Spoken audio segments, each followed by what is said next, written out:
தீபாவளிக்கு நிறைய பலகாரம் செஞ்சு எல்லாம் சரியாயிடுச்சு. இப்போது பசங்களுக்கு ஏதாவது செஞ்சு கொடுக்கலான்னு அதிரசம் இன்றைக்கி செய்ய போகிறேன். அதிரசம் செய்கிறதுக்கு 1 கிலோ மாவு பச்சரிசி எடுத்துக்கிறேன். படி அளவில் 1 படியும் 1/4 படியும் தலை தட்டி அரிசி அளந்துக்கணும். அரிசியை 2-3 தடவை கழுவிட்டு 1 மணி நேரம் ஊற வச்சு எடுத்துக்கோங்க. இப்போ 1 மணி நேரத்துக்கு பிறகு அரிசி நல்லா ஊறிடுச்சு. அரிசியில் இருக்கிற தண்ணியெல்லாம் சுத்தமாக வடித்து எடுத்துக்கோங்க. க்ளீனாக ஒரு காட்டன் கிளாத் எடுத்து அதில் அரிசியை நல்லா ஸ்ப்ரெட் பண்ணி விடுங்க. அரிசியை ரொம்ப ட்ரையாக காய விட்டுறாதீங்க, கொஞ்சம் ஈரத்தன்மை இருக்கணும். அரிசியை எடுத்து பிடிச்சு பார்க்கும்போது 1-2 அரிசி கையில் ஒட்டின மாதிரி இருக்கும்போது அரிசியை எடுத்து நம்ம இப்போ மிக்ஸி ஜாரில் சேர்த்து அரைச்சிக்கலாம். எல்லா அரிசியையும் 2-3 தடவையாக மிக்ஸி ஜாரில் சேர்த்து அரைச்சி எடுத்துருக்கேன். அரைச்ச மாவு எல்லாத்தையும் சல்லடையில் சேர்த்து சலித்து எடுத்து வச்சுருக்கேன். நம்ம பாகு செய்கிறதுக்குள்ளே மாவு காஞ்சிடக்கூடாது, அதனால் எல்லா மாவையும் ஈரம் காயாமல் இருக்கிறதுக்காக நல்லா அழுத்தி வைங்க. பாகில் சேர்த்து அரிசி மாவை கிண்டும்போது கொஞ்சம் ஈரப்பதம் இருந்தால் தான் அதிரசம் நல்லா வரும். இப்போது வெல்லத்தை பொடி பண்ணி பெரிய படியில் 1 படி ஃபுல்லாக வெல்லம் அளந்து எடுத்துக்கிறேன். 1/4 படி அரிசி எடுத்திருந்தேன், அதுக்கு 1 படி வெல்லம் சேர்த்துருக்கேன். 1 படியில் பாதி அளவுக்கு தண்ணி சேர்த்தா கரெக்டாக இருக்கும். எல்லா வெல்லமும் நல்லா கரையிற வரையும் கொஞ்சம் நேரம் கலந்து விட்டுக்கிட்டே இருங்க. வெல்லம் கரைஞ்சதும் தூசி இல்லாமல் வடிகட்டி திரும்பவும் சேர்த்துக்கோங்க. வெல்லம் நல்லா கொதிக்கிற வரையும் கிண்டி விட்டுக்கிட்டே இருங்க. கொஞ்சம் நேரத்துக்கு பிறகு தான் நம்ம பாகோட பதம் ஒரு ஸ்டேஜாக பார்க்க ஆரம்பிக்கணும்.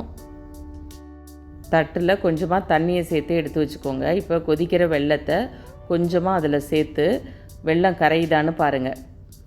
வெல்லம் கரைஞ்சிருச்சு. இன்னும் கொஞ்சம் நேரம் நம்ம பாகு கொதிக்கணும். இந்த டைமில் கொஞ்சமாக இனிப்பை தூக்கி கொடுக்கறதுக்கு உப்பும் 1 டீஸ்பூன் ஏலக்காய் தூளும் சேர்த்துக்கோங்க. பாகு இன்னும் கொஞ்சம் திக்காக ஆரம்பிச்சிருக்கு. இப்போது செகண்ட் டைம் பாகு கரெக்டான பதத்துக்கு வந்துருச்சான்னு செக் பண்ணி பார்க்கலாம். வெள்ளைப்பாகு கரையிறதுனால இன்னும் சரியான பதத்துக்கு வரலை. இன்னும் கொஞ்சம் நேரம் வெல்லத்தை கொதிக்க விடணும். இப்போ பார்த்திங்கன்னா பாகு நல்லா கொதித்து நுரைச்சி வருது. இது பார்க்கும்போதே உங்களுக்கு டிஃப்ரென்ஸ் தெரியும். இப்போது தண்ணியில் திரும்பவும் கொஞ்சமாக பாகை எடுத்து ஊற்றி பாருங்கள். ஊற்றின பாகை ஒன்றா திரட்டி பார்த்தா உருட்டுறதுக்கு வரணும். இதுதான் கரெக்டான பதம். இது தக்காளி பதம்னு சொல்லுவோம். இப்போது சாஃப்டான அதிரசம் வரத்துக்கு இதுதான் கரெக்டான பதம். இப்போது பாகில் கொஞ்சம் கொஞ்சமாக அரிசி மாவை சேர்த்துக்கலாம். அரிசி மாவு எல்லாத்தையும் ஒரே நேரத்தில் சேர்த்துறாதீங்க, கொஞ்சம் கொஞ்சமாக சேர்த்து கிண்டி விட்டுகிட்டே இருங்க.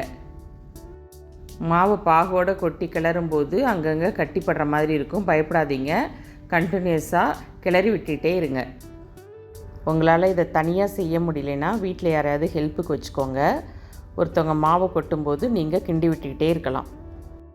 பிகினர்ஸாக இருந்தீங்கன்னா மேலே வச்சு செய்கிறதுக்கு கஷ்டமாக இருக்கும். பாகை கீழே இறக்கி வச்சு மாவை கொஞ்சம் கொஞ்சமாக ஆட் பண்ணும்போது செய்கிறதுக்கு ரொம்ப சுலபமாக இருக்கும். மாவை இது மாதிரி கிளறி விட்டுக்கிட்டே இருங்க. கடைசியாக இருக்கிற மாவு எல்லாத்தையும் ஒன்றா சேர்த்து பாகோட நல்லா கிளறி விடுங்க. மாவு எல்லாம் பாகோட நல்லா ஒன்றா கலந்து சூப்பராக வந்துருச்சு. இந்த டைமில் 1 ஸ்பூன் நெய் சேர்த்து நல்லா மிக்ஸ் பண்ணி விடுங்க. இப்போது மாவை ரெடி பண்ணியாச்சு. மாவை அதே பாத்திரத்தில் வைக்காமல் வேறொரு பாத்திரத்துக்கு மாற்றிடுங்க. மாவை பாத்திரத்தில் மாற்றும் போதே பாருங்கள் என்ன அழகாக ஒரு ஃப்ளோயிங் கன்சிஸ்டன்சியில் இருக்குது. மாவை அப்படியே மூடி போட்டு 1 நாள் வச்சுடுங்க. 1 நாளைக்கு பிறகு அதிரசம் செய்யும்போது அதிரசம் சாஃப்டாக சூப்பராக வரும். தேவைப்படுற சைஸுக்கு அதிரசம் மாவை உருண்டையாக செஞ்சு வச்சுக்கோங்க.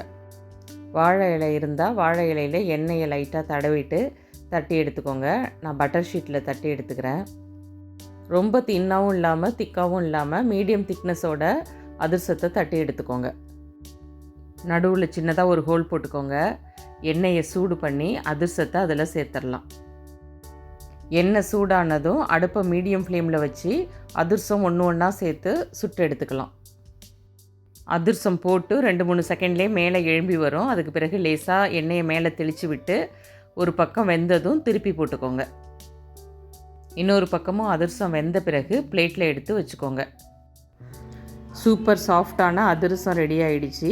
இன்றைக்கி நீங்களும் உங்கள் வீட்டில் ட்ரை பண்ணி பார்த்துட்டு எப்படி வந்ததுன்னு சொல்லுங்கள். தேங்க்யூ.